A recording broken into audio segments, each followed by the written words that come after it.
This is a Guide Your Light network production, creating podcasts with purpose. My name is Kiani Mills, and this podcast is created to help you see, feel, and experience the human side of business. I'm a business owner, an entrepreneur, and a parent. And like many who have travelled this path before me, I've been through the lows of the lows and the gut-wrenching pain.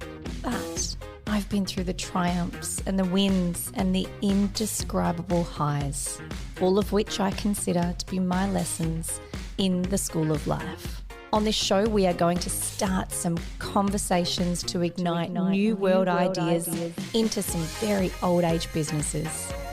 So if you're a leader, a business mind, or an entrepreneur, get ready to think, act, and feel differently so that we can all reach a new level of business success together.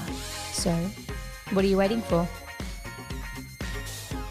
Welcome back to all of my incredible listeners to another episode of She Can Humanise Business. It's been a busy couple of weeks with some incredible guests on the show, and this episode is magnificent. So I have joined with me all the way from the other side of the world, Mr. Kute Blackson. So thank you so much for joining me today. Thanks for having me. Wonderful.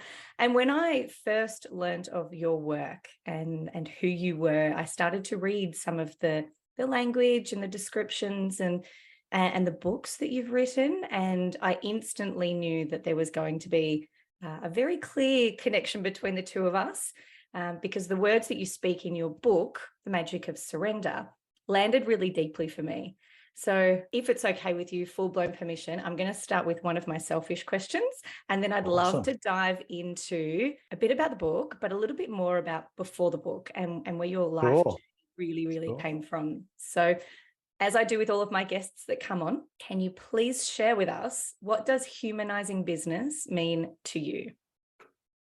I think it's really what the question is. It's really in the statement, it's really in that topic, that title, acknowledging the human, acknowledging, dare I say, the soul in the human, in business, because, business is made up of a collection of human beings. And without humans, there is no business. And there's no business if humans aren't connected to themselves, if humans are not happy. And the happier humans are, the more honored humans are, the more business will thrive. And so I think it's really seeing the essence, seeing the heart, bringing more compassion, more loving, more kindness, more humanity, more realness, more authenticity into the business environment, that we're not just robots and machines, and business is not just, even a business itself isn't just this entity that is a shell corporation. Even a business structure itself is an energy, is a pattern of energy. And that pattern of energy is made up by the energy of the people. And so I think to acknowledge the people and acknowledge heart, love, compassion is what humanizing business is about. I love that so much. And it is true, isn't it? If we can remove ourselves from seeing the corporation as a robot, or, when you go to a city, like a big CBD, city central, I often refer to it as a concrete jungle, because in these concrete jungles, there are buildings, and within those buildings, there are corporations, and they're somewhat these square boxes or these square cut companies that have to do a service. And yes, they are there to do a service, but that service doesn't exist without the humans that from the day to day decided to incorporate that company to start with, and then run that company and then employ people. And, I feel the beauty of business and why I love it so much is because it actually all starts with the core of contribution. And then perhaps along the way, people tend to lose track of why they started initially, or egos maybe come in to take over dollars, power, success, things like that. But the core foundation, as you said, is that love and compassion, and ultimately to give back to humanity. And I think it's the individuals, the humans, that make up the corporation. The corporation is its own, I don't say human, but it's its own being. It's its own entity. We say business entity, in that it's a living, breathing organism that is a company that is its own person, its own persona, but the entity is made up by the different cells that are the people, and the people are the cells that make up the body and the being of this living, breathing entity. And so, to humanize business is also, you start seeing the company as alive and its own entity that's made up by like we have a body, and this body is made up by the health of the cells. And without the cells, we wouldn't have this body. And so the body of a business made up by the cells of the individuals and the health of those individuals make up the persona and the beingness that is the entity of the business. And so everything is connected. Yeah. Yes. And that's a beautiful point. I've been studying and doing some work with etymology at the moment. And as soon as you said it, I went organism, organization. Yep. They are the same. That's incredible. Oh, beautiful. Thank you so much. What an incredible way to kick us off. Wow. All right. So again, diving in, surrender. I am such a big advocate of surrendering, and it was a really, really hard thing for me to do for a very long time. The thought of surrendering was almost like the thought of dying. Yes. Letting go, just take me. That kind of like, it wasn't an empowering thought. It was a giving up thought. Yeah. So talk to me and explain to the listeners a little bit about your journey to finding surrender. How did it all begin for you? The beginning, or the journey of the surrender book beginning? No, the beginning. The beginning. So look, I was born in Ghana, West Africa. My father's from Ghana. My mother's Japanese. I grew up in London. I live in the US now. So from everywhere and nowhere, all at the same time, which is a huge blessing. I didn't see it that way as a kid because I felt like I didn't fit in anywhere, but I see the blessing now. My childhood was a bit unusual, although I thought it was very normal. And I think the blessing was, I thought everyone had my childhood, and I didn't think anything that unique about it. As a young boy, I was a very empathetic kid. And so I would feel people. I felt people very deeply, and there was a part of me that always wanted to like alleviate suffering in some way. I just didn't know what that would look like. And so as a boy, like my first memories as a kid, I remember being lost in the crowd in Ghana, West Africa, and seeing a crippled woman crawling on the floor. She picks up the sand, the gravel that this man walks on, wipes it on her face and stands up, and he had no idea. And so week after week, I grew up seeing blind people see and deaf people hear, and people stand up out of wheelchairs. The same man whose sand she picked up will look at a woman in a wheelchair and say, "Why are you in this wheelchair? Stand up." And she would say, "But I haven't walked in 10 years. Stand up." Boom, she would stand up. Person would come over with crutches. He would say, "Throw your crutches away." And she would be walking. He would be walking. And so this man was my father. And so he built 300 churches in Ghana, West Africa, hundreds of thousands of followers, had a huge church in London, about 4,000 to 5,000 people every Sunday. And he was a miracle man, basically. People say, "Well, did it really happen?" These are things I saw day in, day out, as near as in my room, behind the scenes, no fakery, no YouTube, just me, him, people, live. And I didn't think anything of it because it was just normal to me, And my father was a very spiritual man, in that he went to India in the 60s and had a kind of enlightenment experience. So he was very mystical by the time I was born. And so around age 8, I began speaking in my father's churches, and that began my speaking career. And age 14, I was ordained as a minister, and I was basically given a mandate to take over my father's spiritual organization. And I was his successor, basically. And everybody was excited but me.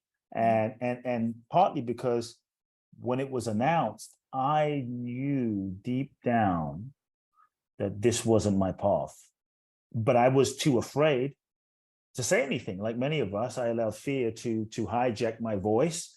The fear of, if I really speak my truth, if I really tell my father how I feel, if I really be myself, then I'm going to lose him. I'm going to lose the relationship. I'm going to be alone. I'm going to be outcast. I'll be abandoned.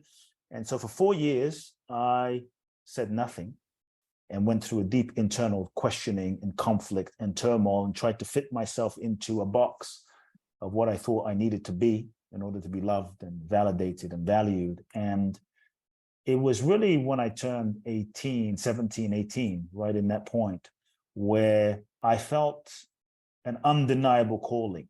I felt like my soul was calling me to America.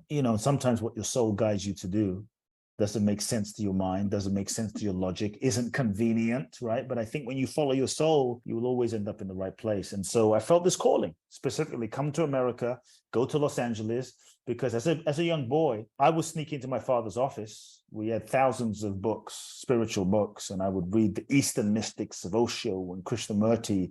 And as a 10-year-old, 11-year-old, began reading like Deepak Chopra, Marianne Williamson, Louise Hay, Wayne Dyer. I mean, these were my heroes as a kid. And so I started devouring these books, and I saw, wow, there's a whole nother way to make a difference in people's lives. It doesn't have to be through this church thing. And I just felt inspired to go find these people. And so as I looked into my future, I saw that I could take the expected path. My life was scripted for me, and I could follow my father's footsteps and be successful. But I saw that if I didn't have myself, if I didn't have my soul, if I didn't have my truth, if I didn't have my integrity, then what kind of success is that, you know? And if I lied to myself now, I would have to lie to myself for the rest of my life. And that was painful. And so I decided, I knew what I had to do, which was basically have the conversation with my father. I decided to leave everything behind, renounce everything, much to everyone's dismay. And my father and I, we didn't speak for about 2 years. And that was difficult. But I felt I was on the right path. And long story short, I ended up winning a green card in the green card lottery that enabled me to, literally, to enable me to come to the US. With 18-year-old kid, $800 in my pocket, 2 suitcases, no one in the country, landed in LA, and followed my dream. Went and found many of the teachers that we've read about, and studied with some of them, learned from some of them, went to their seminars. And a few years later, I had another, awakening in that I decided to travel. And I wanted to know truth for myself. I was tired of reading the books. I was tired of, getting knowledge through someone's ideology. I wanted to know for myself. And so I decided that I would walk the Camino in northern Spain, 900-kilometer trek in northern Spain on a vortex line. And it took me about a month. And I thought I'm going to ask questions and find myself. And from that, I ended up in India. And it was my time in India that really cracked me open to another level of understanding my purpose and why I'm here. And from there, came back to the US and began as a young kid, 21 years ago, I think, started working with people. Had no idea what I was doing as a coach. This is before coaching was popular, but I began to work with people one-on-one, and slowly one person came and I created my own way of working with people, called it uncoaching. A life changed, and then it evolved, and it kept evolving, and I kept receiving new sort of inspiration for how to work with people, and people's life changed. And it just expanded from there into small groups, large groups, bigger seminars, and 2 books. Amazing. There's so many things that I want to dive into with all of that.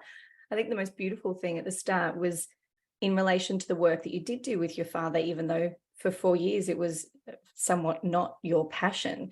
You obviously had that innate ability, that mystical, magical ability that your father carried as well. So as much as sometimes we do end up following in family's footsteps or leading a life that we maybe didn't choose for ourselves, in those some do come the biggest lessons in our whole entire life. But the beauty in it too is that you were able to explore your abilities and be able to really expand on what you were capable of, because as you said, you were never going to be your father. You were going to be something different, but there is an exchange of energy there in that. So if you could kind of sum it up, what do you believe your father's biggest gift to you was? It's interesting, because when I left for the US and I ended up traveling the world, I met every teacher in the US, you name them, I met them. I went to India, I met with hundreds of spiritual enlightened gurus and masters and mystics. And I think, through that process of searching, I began to appreciate my father for the gifts that he had. One thing that he had was a profound, unshakable faith in the divine, in God, in this intelligence, whatever label you want to put. His faith in the divine intelligence was so unshakable that was a huge gift. Because to see someone that was surrendered to that, and so, he was not a perfect human, but his devotion to the divine and trust in that was unwavering, to the point where you look at a person in a wheelchair and you say, stand up, because you believe in this infinite something inside of each person. And to not waver it's profound. And so the way I saw him live his life with such faith was a huge gift, And when I look back at his example in those ways, I'm like, wow, that was a gift to see that being demonstrated day in and day out through the miracles, but also through just how he lived his life. That was a huge gift. And sometimes we do need that hindsight perspective to be able to really pull the gifts out. As you said, it took you to leave and go and experience all these other ways of doing it, to really, truly come back to that core of, this is what this man has gifted me in some way, shape or form. That's one of the things that we do speak about a lot on the podcast is allow yourself to go back and find the lessons in what were probably some of the hardest times, especially when you are going against your family and leaving a whole world behind. In there somewhere will be the biggest gifts of a lifetime that sometimes we overlook. Magic, so much magic. And then also to the other part in there that I really loved, and this is something that has become really obvious for me in the last probably 6 or 7 years, around the life that we're born into, which we are innately, we're cared for by parents and community and the people around us. And sometimes we don't have a choice of where that path leads, but we feel as though we're put on a path of fate, and that fate is what is in front of us. It's one foot in front of the other. Just follow the leader, do as you're told, practice the learnings that you've been taught, whether it's through an incredible church leader or through a state school like I did. But you become, somewhat indoctrinated to a way of being that for a lot of us that get to a point in life and go, oof, there's something missing. There's something that's not quite aligned to the life that I've been given. Something's off. There's something in here that's not fulfilled. How do I find that? And in my world, I call that the destined life. That is you choosing and taking a step away from what's comfortable and stepping into that destined life and path. And it can be scary, and it can definitely take you down some wrong paths sometimes, but it's all the learning in it. So from you stepping away from your fated life and stepping into your what you've created to be your destined life, is there something in there that is a really monumental thought or practice that helped you stay on track? Because I'm sure in there somewhere there would have been a moment in time of like, I'll just go home, I'll just go home. But what was it for you that kept you going on your path? Honestly, it was a knowing more than anything. There was just an undeniable pull in knowing that felt bigger than me. And it felt like, in a strange way, kind of a freeing way, like I didn't have a choice. I have to do this, not in any limitation. It just felt like this was destiny. Like, this is why I was born. I have to do this. And so it was like surrendering to that, trusting that sense, that feeling, that soul something, and just following that. Like when I won the green card in the lottery, which is not an easy thing, but winning this green card, that was also another moment when a confirmation for me. Like, as an example, there wasn't, if there wasn't anything bigger, that's a true so it's moments like that have also kept me going, because I remember, someone hands me a magazine called The Economist. I look in the back, it says American government's giving away 55,000 green cards in the green card lottery. I feel this nudging to enter. I enter it. I was told, unless you hear back by September the 18th, just move on with your life. Every day I'm expecting to get a notification, and every day I get nothing. And so sure enough, September the 18th rolls around, nothing. I'm shocked. I'm mad at the universe. I'm mad at life. And I decided I was going to pack my bags and just go to America, basically, and not come back. I'm not coming back. I'm just going to go. And that night, the phone rang. My mother picks up. She hands me the phone. It's an American voice, a law firm. The law firm we applied through says, is this Mr. Blackson? I said, yes. He said, you have won a green card. We applied for you, and we just got the notice today. And I was jumping around, hugging my mother, full of like, oh my God, I don't believe it. And in the midst of my joy, I'm 17 and a half years old. In the midst of my joy, I heard this voice that said, why do you seem so surprised? You knew you were going to win. Why do you seem so surprised? And that has been a moment that has stuck with me, that throughout any of those challenging times, a feeling that there is a deeper intelligence that is guiding, a deeper intelligence that is functioning, a deeper something that is at work.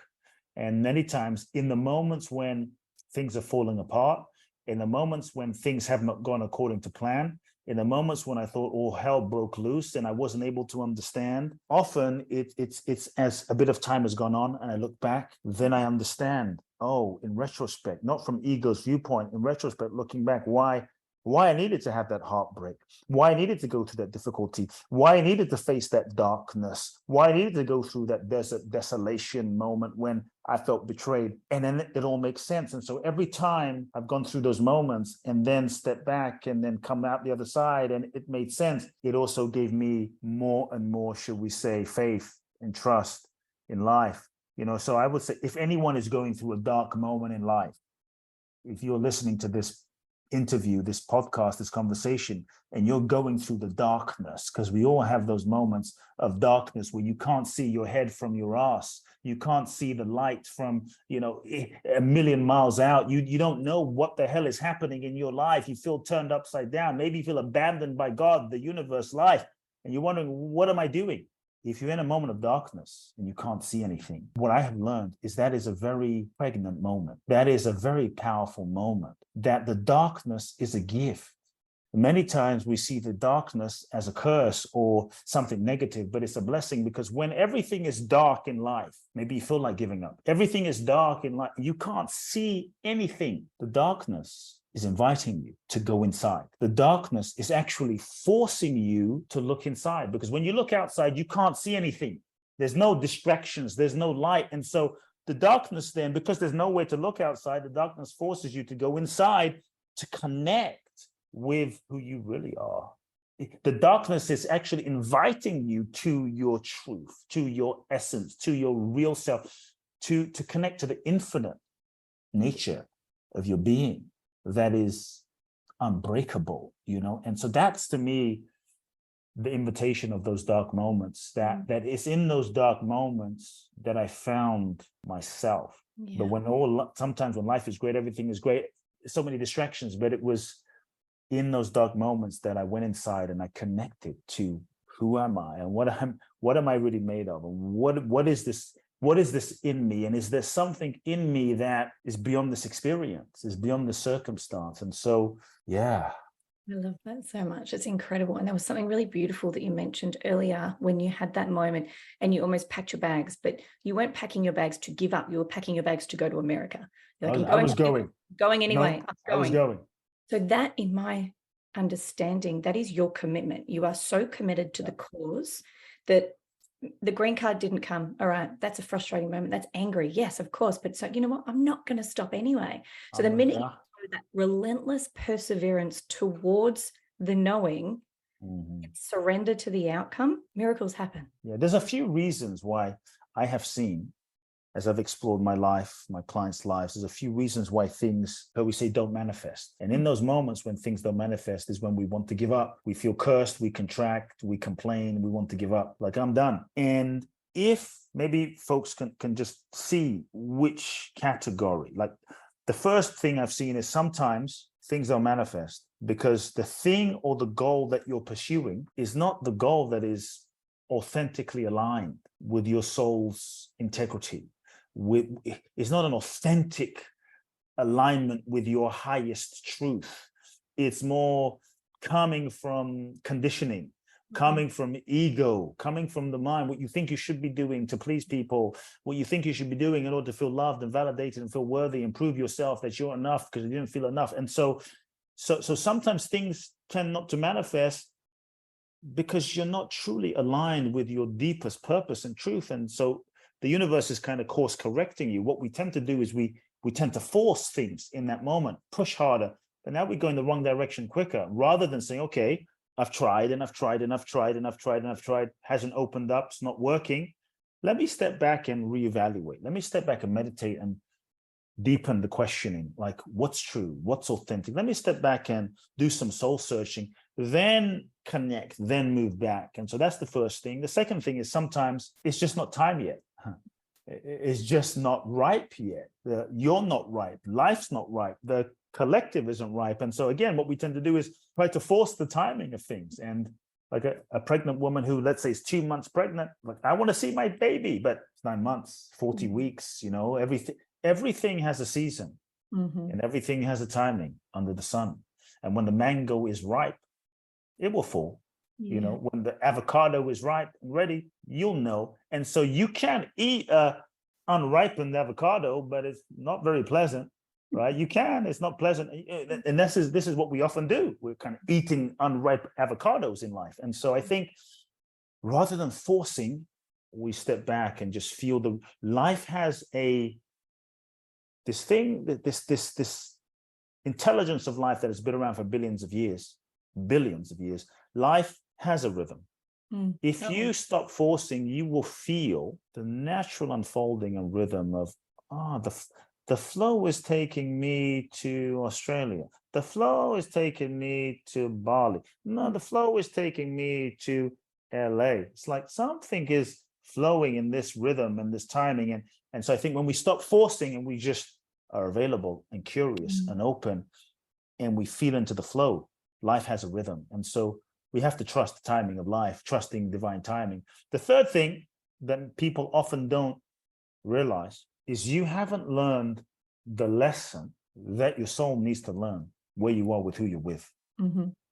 And because you haven't learned the lesson, all lessons are repeated until learned, and we keep recreating the same lessons. And not learning the lesson is what is blocking your blessing, blocking the next level or graduation to the next level of life and experience. And so the way I see, we're souls, we incarnate into this human experience. Life is like a university for our soul's evolution. Every situation, relationship is kind of the teacher or the curriculum for our soul's growth. And the purpose of life is growth and evolution. When things tend to not manifest or break through to that next level, rather than forcing, we have to step back and sometimes ask ourselves, what have I not yet learned here? What is the lesson for why my soul has attracted this person? What is the reason and the lesson that my soul is seeking to understand for why I'm in this situation? Because I think when we can learn the lesson where we are with who we're with, that's the key to unlock the lock to that next level of life, And so those are some things I've learned in moments when I felt like giving up, is to look at, okay, is this because something isn't aligned?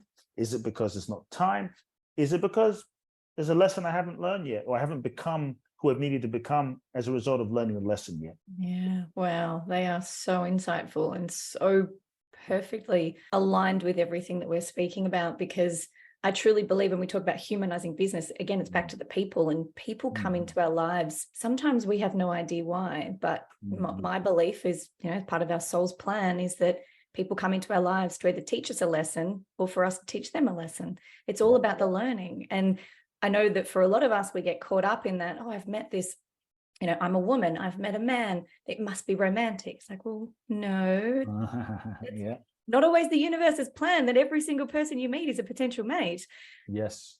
Look deeper, look beneath the concept of what our mind is creating, and go deeper and find that. Because for a lot of my experiences, I'm a teacher. I know that I've come through this soul plan, through the astrology charts, and my role is a teacher.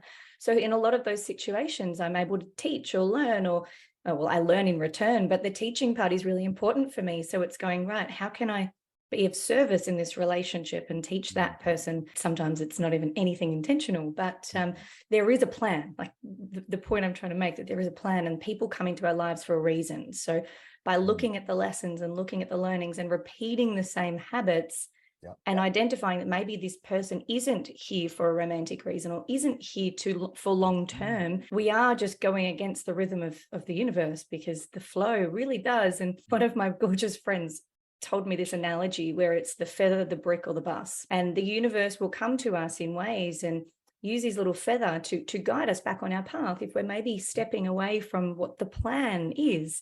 And so the feather will come and they might tickle our foot or tickle our arm, or we'll feel the senses. Goosebumps are a beautiful example of that. Truth bumps, as we call them. The feather kind of gets you back on track. And then if you don't listen, the brick will come, and the brick's a little bit stronger. So it's a little bit more like, okay, come on, pay attention now. Yep. This is what's happening. You're not on the right path. This is what you've asked for, but this is where we're going. The brick is a little bit stronger. It's a little bit more forceful. And then when we don't listen, which my beautiful universe tends to be the bus a lot, it's those moments of darkness. The bus hits you so hard to jolt you to go, hey, wake up. There is more here. Come back to center, come back to home. And, but again, it's almost removing ourselves from our minds and our egos to be able to hear the lessons or hear the warnings or the synchronicities and the symbols and be awake to those things in the first place, which can be a little tricky sometimes. Yeah.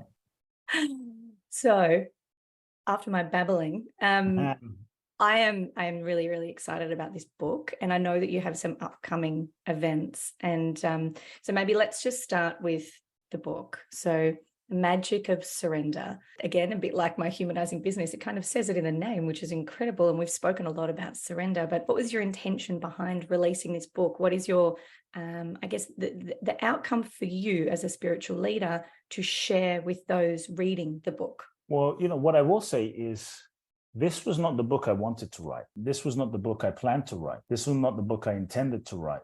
I actually wanted to write a completely different book. And I sat down at the beginning of the process with an entire whiteboard of brilliant ideas. I strategized with my mind's intellect, and I probably had 75 different ideas of books I thought would be a mega New York Times best-selling book, books I thought the publishers would want, books I thought my audience would eat up. Yeah, and they were great ideas, don't get me wrong. But as I sat there and I looked, none of those had a resonance. None of the books, none of these ideas felt aligned. The truth is, the only word when I looked at that whiteboard was surrender. And that's the word that had an energy. It had a vibration. And I thought, oh shit, that's the book. And so I had to surrender to the book about surrender. And when I surrendered to the book about surrender, I realized that this book has a soul, an energy, a destiny of its own. And so my job is not to write the book. My job is to sort of just be a vessel for the book to emerge, for the book to be birthed, a book doula, so to speak, if anything. And everything flowed when I surrendered to, this is the book, and everything about my life, to be honest, some things I shared and more, everything about my life began to make sense. I felt as though, wow, my life has kind of prepared me to write this book for the new generation, to present surrender in a modern day framework, to reposition, re-envision surrender for the new generation and the mainstream. Because in our culture today, we kind of have this idea that surrender is weak, that surrender is passive, that surrender is giving up, that surrender is waving the white flag, that surrender is being a doormat, that surrender is being a victim, that surrender means getting left behind, that surrender means you won't manifest your goals, dreams, and desires, that surrender means you're going to get less in life. And I'm actually saying, no, if you really surrender and understand the real essence of surrender, what if you didn't get less, but you got more? Like more than you could have planned and envisioned with the limitation of your ego mind, more than you could have planned and envisioned, maybe not what you wanted or expected, but better and more. And that's where the magic is. Magic is that which is beyond what your mind's capacity to even imagine is. It's bigger than your mind. It's bigger than what you can sort of conjure up with your intellect. And I think we all want magic. Everybody wants more magic in their life. Everybody says, I want more magic, but often we're not willing to surrender. And so magic is the formula. Like if you want more magic, you have to surrender. And the degree to which you surrender is the degree to which you experience magic. And so I think, to me, having lived surrender over and over and over and over and over in love, in life, in relationships, in business, in career, and seeing the impact of surrender in my lived life, I feel as though surrender is the most powerful thing that we can do as human beings. I feel as though surrender is the real secret to the next level of manifestation, the next level of life. When you look at the truly great ones, Jesus, Buddha, Gandhi, Mother Teresa, Martin Luther King, Mandela, Bruce Lee, Muhammad Ali, at some point, they all surrendered themselves to life. They all got to the point where they surrendered themselves to their vision, to the divine, to their souls, to that deeper destiny, and they transcended their human limitations. And in that surrender, they tapped into another dimension of life and the potential of life, and life began to use them. Life began to create and manifest through them. And that's when I think the miracles happened, you know. And so surrender is it's a letting go of control. Surrender is a letting go of the illusion that we are in control. Surrender is when we stop trying to force life to fit our limited idea of how we think it should be. And it's taking the limitations off of life. It's being available. It's being open. It's being receptive. It's allowing life to show you in its intelligence, because life has an intelligence. You know, the old paradigm, and this is also what I want people to get, the old paradigm of how we've been conditioned, and how even in self-help, like, know what you want. You got to know what you want. Nothing wrong with that. Know what you want. But the thing is, at some point, you might get what you thought you wanted, only to realize that what you thought you wanted is not what you really wanted. It was just what you thought you wanted based on the misperception of your, you know, health and ego and identity. And many times our goals can be projections of unmet needs from childhood. And so then we're not truly fulfilled, even though we get what we wanted. And so, yes, you can create from the lens of the ego. You can manifest from the lens of the ego, but it will be limited. Yeah, it will be limited. Really important point you said before as well. You're only creating from a limited because the ego is limited. The ego, no matter how amazing, is still limited to past experiences, childhood experiences. So it's not able to see the infinite possibilities of life and what it's seeking to happen. It sees a very limited perception. So yes, you can create from ego, but it will be limited. So the question I invite people to ask is not simply like, ask what do I want, but don't stop there. The question I invite people to ask is like an infinite question.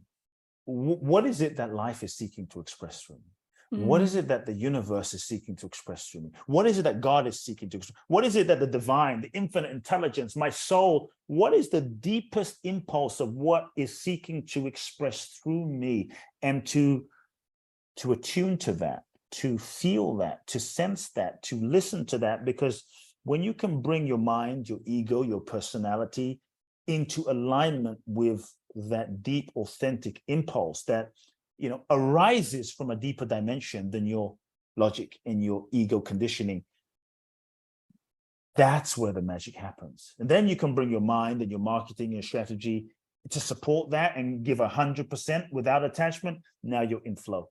And so that's the question. What is it that life is seeking to manifest through me? Because life is bigger than you and I. And sometimes what we think we want is not what we really want and not what we truly need. And we're all here for a purpose. And I think the biggest thing that you just said in all of that is through me, through me. We all feel so isolated that we are the only human on this planet going through what we're going through right at this very moment. And it's only happening to me. It's not happening to anyone else. And those kinds of, and it's a normal mindset. That's our ego is there to protect us, but it also lives from a place of fear. But when we can crack through that and realize that we are not alone, and that there is a greater plan, and that perhaps maybe we just haven't really been listening, and as you said, go in and find out what needs to come through me, because then no longer are we working from a I have to, it's an I get to. And the energy exchange is totally different. Yeah, it shifts for sure. Yeah, I love that. And that's the beautiful word you said before was curious. I truly believe that if anyone's looking for the first step, it is just be curious. Be curious with the thoughts that pop up in your mind. Be curious with what books you're reading, what news you're watching, where's the information coming from, how does it make you feel? You know, curiosity is a beautiful thing. And the best part about this book that I love so much, and you said it, modern day. Because we're not back in the days of Jesus and Buddha and Gandhi. We're not. We're in 2023. Miracles happen, but they're just not as, you know, back in those days, it was those magical mystics that people would flock to go and visit. And in the world that we live, yes, we are so blessed we still have those people in this very day and age. Absolutely. But with social media and technology and things like that, it is very easy to kind of, you know, dull down some of those messages and some of those bigger realization, those bigger, situations where magic really does happen on a large scale, like your father would have done. So the best thing about this book was that it is written for the modern day person. So even if you go, oh, this is all codswallop, this is surrender, this is, what kind of a craziness are you people talking? It's like, just read the book. Read the book. Can I say something to that? Yeah, go. Because I like that. People might be wondering, codswallop, which it sounds like an Australian term, but I'm going to steal that from you. It's codswallop. For folks that might be saying, yeah, this is BS. It's codswallop. Surrender is for the yogis in the Himalayas. I want everyone to consider this. Every one of us is hardwired for surrender. In fact, it's what we're really seeking. If everybody right now, I don't care if you don't give a damn about spirituality. I don't care if you hate yoga, you're not into mindfulness, meditation, none of this stuff makes any sense. You're like, it's rubbish. Okay, no problem. But still, surrender is hardwired and it's what we seek. If every single person listening, if you just imagine your most beautiful sexual encounter. We've all had a moment of bliss, a moment of ecstasy. If you just imagine it for a moment when you were with your lover, interacting, kissing, sharing energies, you were just there together and just in a moment of passion. What made it ecstatic? What made it blissful? And you don't have to be spiritual for this, right? Was it because you came to the sexual exchange, lovemaking with an iPad full of notes and a business plan of, okay, honey, minute 1, okay, you're going to lie on the bed this way. Minute 2, we're going to do this. Minute 3, you're going to kiss me exactly 17 times. Minute 4, what made it blissful was you were not in control. What made it blissful was you let go. You didn't know what was going to happen. You were responding to the moment. If every time we made love, we knew exactly what was going to happen for the next, half an hour, 30 minutes, an hour, it's like, yep, it's going to last exactly 17 minutes. And this is exactly what's going to happen. None of it would be torture. What made it blissful was we surrendered. And so you don't have to be spiritual for that. It's what we're all seeking. And so if that's what makes love making so ecstatic, what if we lived our life that way? When we drink, we go to the pub, we go to the bar, we get drunk, a little tipsy. Why? Because it feels terrible? No, because for a moment, the egoic sense of identification starts to loosen. And so what we're actually seeking is a loosening, a surrender of our own sense of self identity. And so we're seeking to sort of experience more freedom. This is a surrender. We do drugs. Why? Because we, for a moment, can be free of ourselves, surrendered from ourselves. And so we're seeking this surrender. Often we're just seeking it in limited ways. And so it may not be as codswallop as we think. I love that so much. And one of the things that came through then was around the fact that as humans, we really are just trying to, we seek for ease. We try and create ease. But unknowingly to us, our ease comes from where we're comfortable, and our comfortable comes from our patterns and our indoctrinations. And what is actually the easiest thing for us sometimes is to step into the uncomfortable and start thinking or behaving in a different way to allow the ease to flow through surrender. So it's a bit of a... Surrender is natural. Yeah. Surrender, look, people say, surrender is hard. Yes, surrender can feel hard to the ego. That sense of self that we believe ourselves to be. And that's why surrender feels like a death, right? It feels like a death. It's not a death because we are not the ego, but we've mistakenly identified ourselves to be the ego, and the degree to which we identify as this mind, body mechanism and belief system and structure, what we've been indoctrinated to believe ourselves to be, then it feels like, oh, surrender, I'm dying. No, I don't want to die. And so the job of the ego is to protect you, to make sure you don't get hurt again. And the job of the ego is to reinforce its existence. But the truth is, okay, I'm going to make a fist. For those listening, I'm making a fist. I have a pen. I'm tightening. I'm holding this pen very tightly. This is kind of how we live life, in a tightened grip that we've learned to just function and survive. Hold on. But the truth is, this begins to feel normal after a few years. By the time we're 10 and 15 and 20, this feels normal. But truly, if I said let go, I mean, how effortless is that? How natural is that? How easy is that? But because we become conditioned into a certain identity, surrender just feels hard. But really, it's harder to hold on and resist than just let go. It's just conditioning more than anything, you know. Absolutely. Oh, I love that so much. A friend reminded me of a really cool little fact the other day. It takes more muscles in your face to frown than it does to smile. And so if we're, as you said, it's harder to hold on. It actually takes more energy to frown than it does to smile. Let go, smile and let go.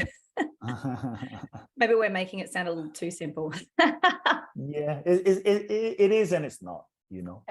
Yeah. It's the ego that resists. And so I think if we understand the nature of the ego, because we've been conditioned to believe that the ego is who we are, but it's not. And I think if we can understand that the ego is just the conditioned reaction and adaptive pattern that we've learned to become to avoid pain and get love and function and survive. And now, because of that, we've learned all sorts of strategies of control, not because we're bad, but just because we think if I can control everything, then I'm not going to get hurt again. And so our resistance is well intended, and our resistance means well. And part of why it feels hard is because our ego is just trying to protect us. So if we can understand that, then rather than forcing ourselves to surrender, to be able to meet our resistance with grace and love and compassion, so that we can see where we're resisting, and rather than saying what's wrong with me and judging ourselves, to just hold the resistance with some tenderness and understand that it's natural that we're afraid, it's afraid, these patterns are afraid. And so if we can hold ego with a bit of compassion, without forcing ourselves to let go, and meet ourselves where we're at, which is a level of surrender, then our resistances can also relax and open and surrender, you know, in the space of compassion and love. And as you were speaking about before, having those moments of retrospect and going back to understanding this is why this happened, or this is, you know, as we spoke about, this is the gift that my father gave me, and seeing those parts of who we have become because of what we have experienced. Our ego is really just trying to protect us so that we don't get hurt again. Yeah, it means well. Absolutely, it does. Yeah, we need it. You know, our ego is the one that tells us to look both ways before we cross the street. Right. Yeah. But if we can at least start by doing some of that retrospective work and having a look back at some milestone experiences and going, oh, this is why. This is where it's come from. So in that moment of compassion, not only holding it and gently nurturing it, but saying, oh, okay, this has come because when I was, you know, potentially 5, someone said something that hurt my feelings. So I didn't receive the love that I needed back then. So, okay, it's okay. I'm safe now. You know, it's okay. Let the ego, again, it's just wanting compassion and love from you. Yeah, absolutely. That's the work. That's the surrender, you know. When we do that, then those patterns can kind of unravel. And I think healing happens when we bring loving and compassion to those parts of ourselves that are resisting and hurting. And then we can get into inner cooperation and open a bit more, surrender a bit more. And so sometimes the surrender can happen in phases and stages, little by little. Amazing. And is this some of the work that you do at your seminars and events? Because you've got one coming up soon.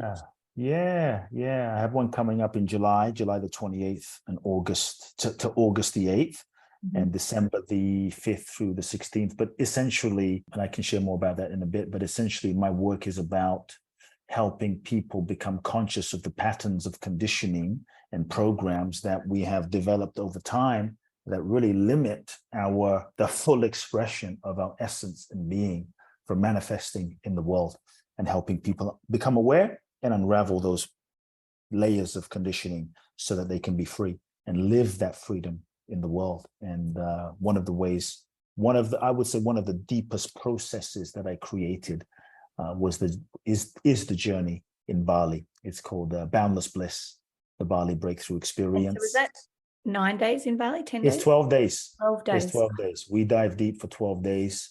The last 10 years, I've done 20 of these events, and they're life-changing. I mean, 20-hour days, but it's really transformative, and life-changing in so many ways. And so if someone listening, you feel you have a sense that you've been put on the planet for a purpose bigger than yourself, and maybe you're in a place where you're ready.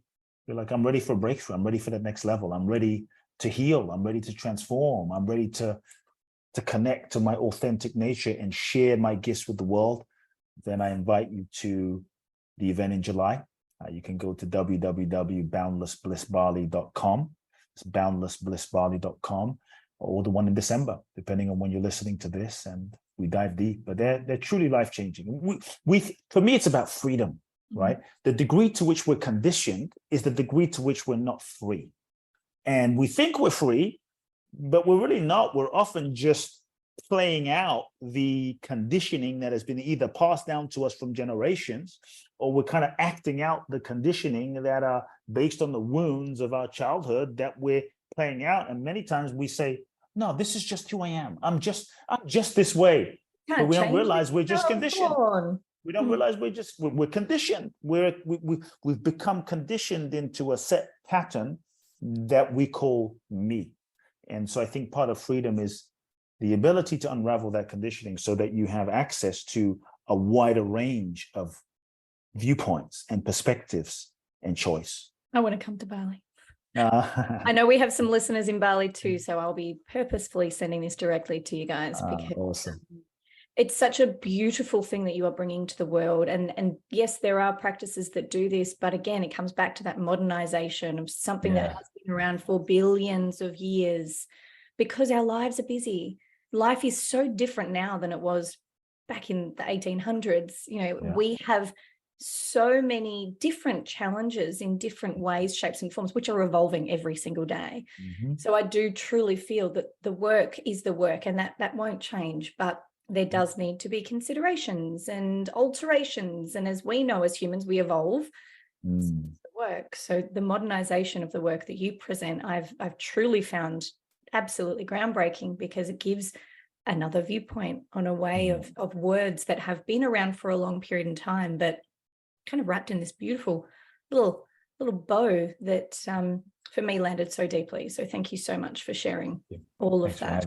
All of that. No, that was incredible. My throat's even going. No, that's beautiful. Was there anything else that you would like to leave the listeners with? Any future? I know that we've spoken about the events, and we will share information on the event. If people want to connect, they can get the book, The Magic of Surrender, on Amazon. If people want to connect, Instagram, Kute Blackson, Facebook, Kute Love Now, my podcast, Soul Talk. Say hi. Let me know you heard me on this podcast. It was a beautiful episode, just jamming with you. I learned a new word that I'll use as well, so that's been a blessing. I've actually decided already I'm using that in the title, just so that you don't forget.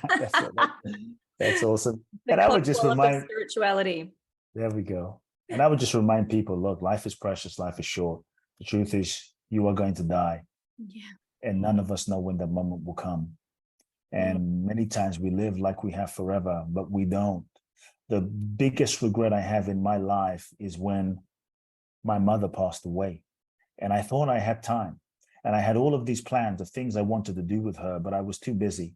And so if death came right now, would you be ready? And if not, why not? What's ungiven? What's unexpressed? What's unsaid? What's uncommunicated? What's unlived?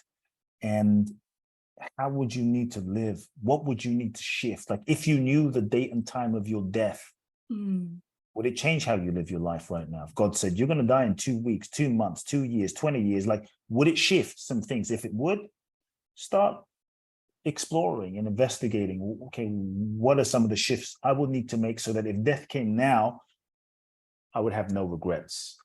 And because when we die and we meet our maker, you can't go to God and say, hey, God, can I get a refund on those 2 years I wasted in that relationship? It's gone. God will say, CODSWALLOP, it's too late. So move on. And so no regrets, folks. This is it. Enjoy the game of life. I had a very startling experience only like 2 or 3 nights ago. Actually, I had, I know the time, 4:26 a.m. in the morning, I got jolted and woken up with this message, that it wasn't a message for me. It was a message that needed to come through me. And the words were, save yourself. And the notion that came beyond that was, no one else is going to save you. So take responsibility and save yourself. And that's, you know, if there wasn't a perfect time to share that, then it's right now, because it's exactly what you're saying, what you're saying. And something like this, 12 days, yes, Bali's incredible, but 12 days of immersing in the work. Oh my goodness, that is life-changing and transformational stuff. So if that lands with you and resonates with you, save yourself. Take a step out of the comfort zone and go and be selfish and do what you need to do to create the life that you deserve. Oh, I got goosebumps all over my whole entire body. Well, thank you so very much. I have absolutely enjoyed our time, and I'm a mad fan and will be following like a little fangirl. So I'll be looking out for the word CODSWALLOP. This will be launched on the 19th of July. So There will be lead-ins and we'll share all of the information. For those of you listening, thank you so much for spending the last hour with us. I hope that you have found not only one, but 100. I know that I've walked away with so many insights and facts and tips and deeper understandings and learnings as well. So you can follow me on Instagram, on Facebook, and on LinkedIn, She Can Humanise Business, or kianimills.com. Have an incredible afternoon. Go and create magic. And thank you again, Kute. That was absolutely incredible. Thank you. Thank you so much for listening to today's episode. I would love to hear your feedback around what resonated and what key lessons and learnings that you took out of today's episode. You can find me on Instagram and on LinkedIn under the She Can Humanise Business podcast or Kiani Mills. I really hope that you were able to see, feel and experience a new way of humanising business.